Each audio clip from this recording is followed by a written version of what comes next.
Você botou a mão aqui nela, ela fez assim, significa que ela queria que a mão subisse ou que a mão descesse? Significa que ela queria que a mão descesse. Ela precisa falar de novo? Aí você vai subir a mão, aí vocês vão ficar fazendo ginástica? Não tem condição. Hoje a gente vai falar sobre um tema que é fundamental, né? Que é o tal do consentimento. Tem uma metáfora sobre consentimento que eu gosto muito, que é a metáfora da xícara de chá, né? Então, a ideia é, se você vem na minha casa e eu digo para você assim, você quer um chazinho? E aí a pessoa diz assim, não, quero não, muito obrigada. Pode negar esse chá? Ou se, por exemplo, ela disser assim, quero sim. Aí eu me levanto, vou lá fazer o chá para ela. E aí na volta ela diz, pensando bem, acho que eu não quero não. E agora o chá tá lá, ela não quer. Posso obrigá-la a tomar esse chá? Eu posso fazer Nossa, mas eu pedi para você fazer o chá, agora tem que tomar o chá. Né? A gente faz isso muito com criança, já repararam? Não, você pediu tal coisa, eu fiz para você, agora você tem que comer. Ou seja, ela queria chá antes, mas ela mudou de ideia, agora ela não quer mais chá. Ou eu faço o chá para ela vai, toma um golinho, não quer mais não.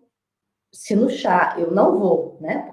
Porque o que eu vou fazer? Eu vou achar esquisito que ela não quis o chá, vou ficar um pouco frustrada, mas raramente eu vou chegar para ela e vou dizer assim, não, agora você tem que tomar esse chá, eu vou pegar o chá, vou jogar na cara dela, vou ficar chateada, vou botar na porta fora da minha casa, ou vou ficar sem falar com ela no dia seguinte porque ela não fez o chá, não tomou o chá. Né? Então, a metáfora do chá é sobre consentimento, ela é sobre a gente poder dizer sim ou dizer não para um convite qualquer, dentro de uma relação qualquer. Mas isso, do ponto de vista da sexualidade, muitas vezes vai esbarrar com crenças socialmente construídas, onde parece que sexo é diferente de chá.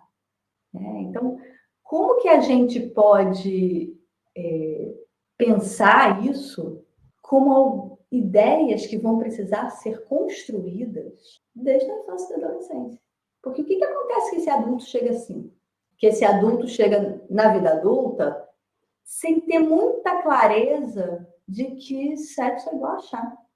É que, por exemplo, na sociedade a gente diz assim, não, se você quiser fazer uma investida sexual e a pessoa disser não, você insiste mais um pouquinho. Ué, mas a pessoa disse não. Né? Como se a pessoa dissesse assim, você quer um chá? Aí eu dissesse, não. Só um pouquinho. Ou então, você quer um chá? Eu digo, não, daqui a pouco a pessoa aparece com um chazinho assim pra mim. Não quero chá. Aí a pessoa, só um pouquinho, aí joga um pouquinho de chazinho assim. Não é isso que alguns homens fazem? Você diz não, aí daqui a pouco ele volta, vai aparecer. E com criança, como é que essa história se dá? Como será que a gente entende a criança na nossa sociedade?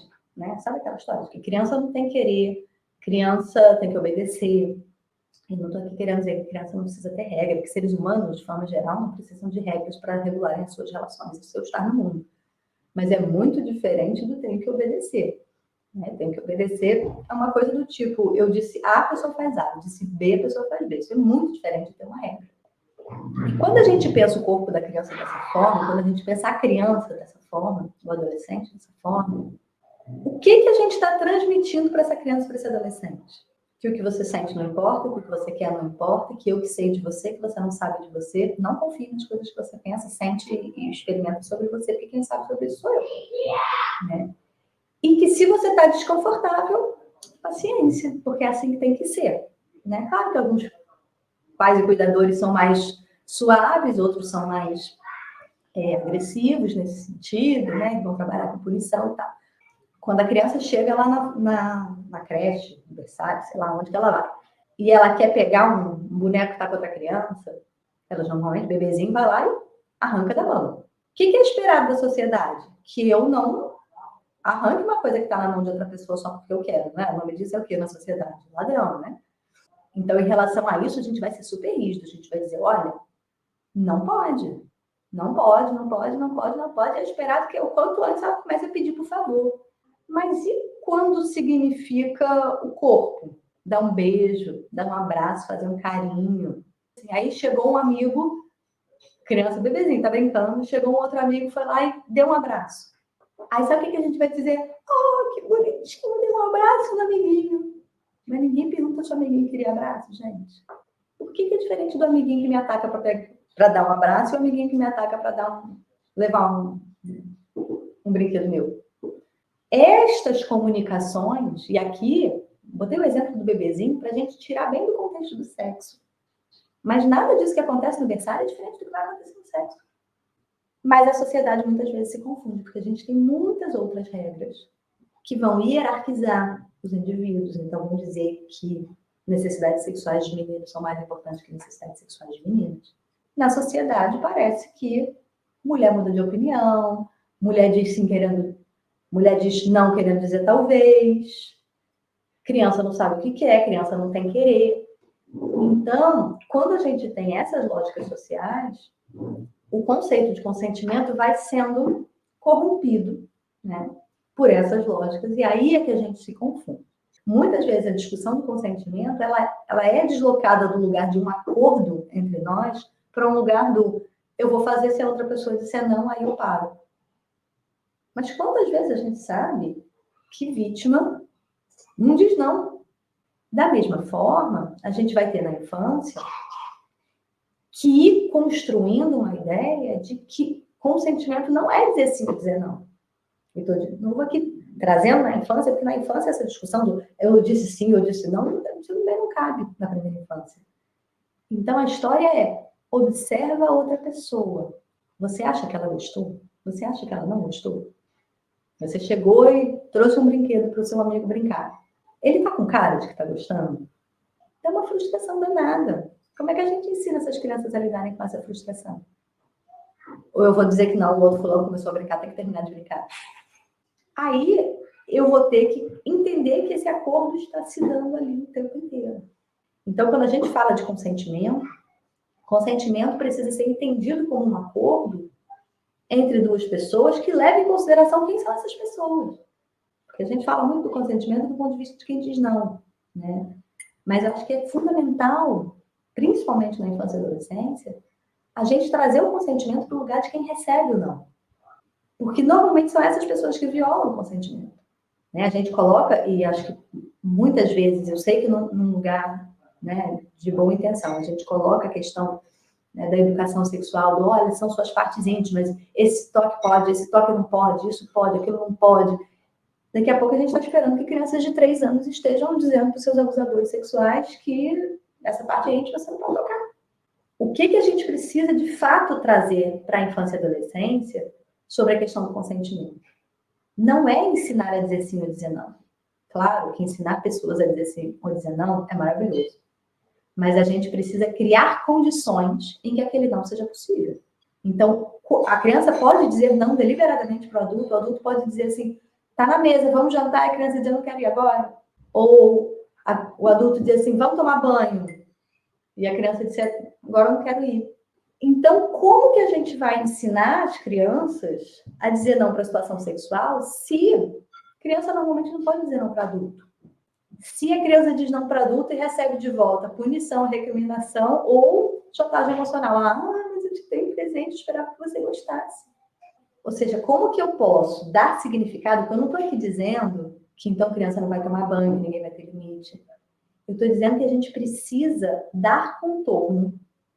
A gente precisa botar a legenda, a gente precisa dar significados para a criança de que por que ela vai ter que seguir determinadas regras, que não é porque eu mando e você obedece. Porque enquanto eu disser para a criança que eu mando e você obedece, que não é ok dizer não para adulto, ela não vai conseguir dizer não para adulto. Da mesma forma que a gente precisa treinar as crianças nas duas pontas, para ela poder, por exemplo, receber um não. Lidar com a frustração de receber um não. Né? A frustração de querer fazer uma coisa, de querer fazer alguma coisa para alguém, de vir na melhor das intenções, fazer alguma coisa para alguém, e esse alguém não querer participar daquilo naquele momento, ou não querer aquele presente naquele momento, ou não querer brincar daquilo naquele momento, ou querer, de repente, levantar e ir embora da brincadeira. Mas existe um acolhimento que precisa ser feito, e aqui na infância é muito fácil de ver, para essa pessoa que está frustrada. Agora, esse acolhimento passa por obrigar a outra pessoa a voltar para a brincadeira. Eu não posso ser obrigada a brincar com alguém só porque essa pessoa quer brincar. E quando a gente fala de deixar essa pessoa me penetrar, ou deixar essa pessoa fazer sexo no meu corpo só porque ele quer fazer sexo, o nome disso, né, é violência sexual. Se a gente explica isso para as crianças, né? E a brincadeira é um ótimo lugar para a gente trazer. E que, claro, que quando a gente está querendo alguma coisa e aquilo não acontece, vai dar frustração. E que tudo bem, porque frustração, como qualquer emoção, vai e passa. E sim, que muitas vezes essa frustração vai vir com uma apresentação de raiva, que é completamente diferente disso se transformar em agressão contra mim. Sua chata, sua isso. Ah, não. E aí, quando a gente vai trazendo para a adolescência, as negociações vão se refinando, né? Porque aí a gente tem pessoas que conseguem pensar de uma forma muito mais organizada, né? E a gente vai ter situações que aí, de fato, passam a ser sexuais. Então, na adolescência, a gente tem a coisa do pode pegar aqui no meu peito, ou pode pegar aqui, ou pode isso, ou pode aquilo outro, ou a gente vai usar preservativo ou não vai.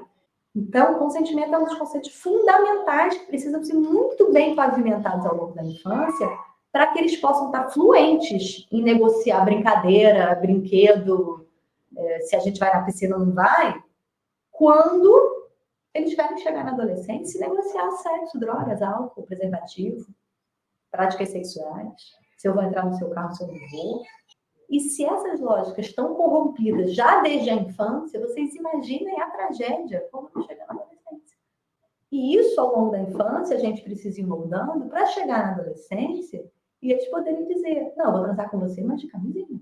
Né? Ou eu vou sair com você, a gente vai ter uma série de contatos sexuais, mas a gente não vai fazer penetração. E isso não precisa, eu estou aqui colocando isso verbalmente, porque eu estou aqui falando com vocês. Mas esses acordos, do ponto de vista da sexualidade, do mesmo jeito que do ponto de vista da brincadeira da criança, eles não vão ser a priori. Na maior parte dos relacionamentos, isso vai se dar ali na dança. E aí, o que eu preciso ensinar para os adolescentes? A entender todas as camadas de comunicação. Então, não é ficar esperando um sim ou um não. Eu preciso me responsabilizar por perceber se aquilo ali está bom para todo mundo. A maior parte da comunicação sexual ela é não verbal mesmo. E ela não precisa ser verbal se todo mundo estiver atento a ela. Se todo mundo entender que os sinais são válidos como forma de comunicação. Esse acompanhamento do desenvolvimento psicossexual precisa passar por trazer para o cotidiano as questões de consentimento. Por o adulto conseguir entender consentimento como esse acordo que a gente precisa ensinar as crianças a fazer, os adolescentes a colocarem em prática em relação aos comportamentos sexuais. Isso precisa ser assunto da mesa de jantar. Mas nós, profissionais de saúde, nós, profissionais de educação, podemos fazer a diferença.